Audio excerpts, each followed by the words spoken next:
go, man. How can there be Goddamn. hardworking tomboy farm girls and high-maintenance princess model types, but then we're told that females have a nature that make them only one way and not the other? Because society has formed them to be a certain way, I feel like. It just depends on how you are raised. Like I said, I was raised more like countryside girl, like getting dirty, as in like mowing the lawn, doing oil car changes, having a single mother. So I would have to do a lot of manly stuff, I guess. If you were on a farm and your mother is milking cows and you don't have any technology, that's all you see, what else are you going to compare it to? The women who are moving to the cities, who have all of these different stimulus coming at them, giving them attention, or going to the clubs, or becoming more masculine in general, or just experiencing things that are different than being on a farm, then obviously at that point, forget the nature, like the nurture takes over. To me, it's the nature versus nurture, like kind of argument.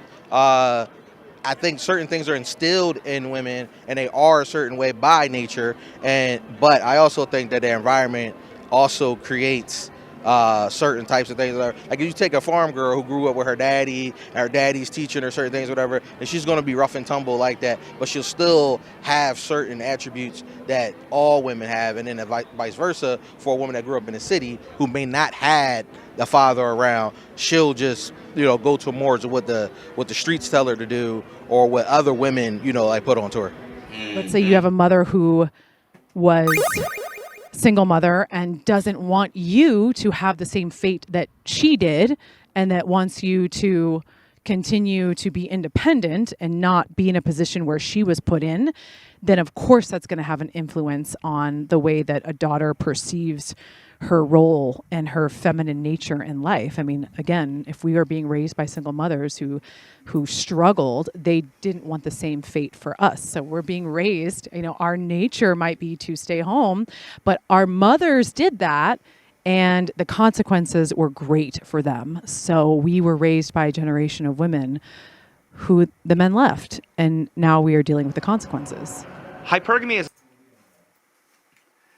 See, it's interesting that she's saying that we're dealing with a dynamic of single mothers where the dads left, right? But how is it that the dads all left when most of the time the breakups and the divorces are initiated by the women? So I'd argue that the women are the ones that left. I would argue that the women are the ones that left. But hey, what do I know?